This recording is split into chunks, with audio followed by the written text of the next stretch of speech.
As was earlier reported, last Saturday, the military leaders of Mali, Burkina Faso, and Niger Republic signed a mutual defense pact, and this was announced by ministerial delegations from the three Sahel countries and Mali's capital, Bamako. The Liptako-Gourma Charter establishes the Alliance of Sahel States, AES, according to Mali's Assimi Goïta. The aim, they say, is to establish an architecture of collective defense and mutual assistance for the benefit of our populations. The Liptako-Gourma region is the point where Mali, Burkina Faso, and Niger borders meet, and it has been ravaged by jihadism in recent years. So, what's the difference between this pact and the military cooperation pact the three nations signed weeks ago in the heat of ECOWAS threats? Well, here's what Mali's defense minister told journalists about the true nature of this new pact. This alliance will be a combination of military and economic efforts between the three countries. Okay, so something new is in the mix economic. He goes further to say that our priority is to fight against terrorism in the three countries. Okay, let's try to unpack a little. A military cooperation pact was signed much earlier, and now we have a different pact that isn't just military, but has economic attached to it. What you see unfolding is a new bloc of Sahel states that will have nothing to do with France and/or the unipolar world order. This bloc is structured to function like AMP, will rival ECOWAS. As you already know, Russia is heavily invested in Mali and Burkina Faso. This is why Mali kicked out French soldiers in 2022 and the UN forces in 2023. Burkina Faso did same as well, and Niger has also done it. Only the French are refusing to go, but they'll eventually be leaving because something crazy is about to go down. Let me explain further.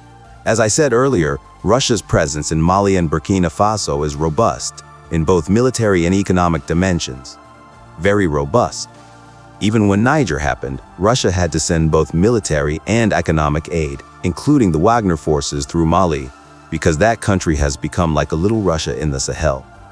But no matter how many fighters Russia sends or how much economic assistance they give to Niger, it cannot compare to what they already have on ground in both Mali and Burkina Faso. So what they have done is to encourage the three nations to lump themselves together, symbiotically to an end that whatever Russian-inspired funded military and economic framework has been set in motion in Burkina Faso and Mali will automatically be beneficial to Niger. French soldiers know what they saw on ground in Mali and Niger before they agreed to leave. They won't tell you, but they know. With this new pact, they will now officially be made to see that same thing they saw that made them leave. Russia's fighting force in the Sahel that is heavily entrenched in those other two countries now have 100% freedom to operate in full capacity in Niger, just like they do in Mali. Certain military machinery that couldn't come to Niger directly will now go there directly from Russia, and not through Mali anymore, because the Sahel Trinity is now one.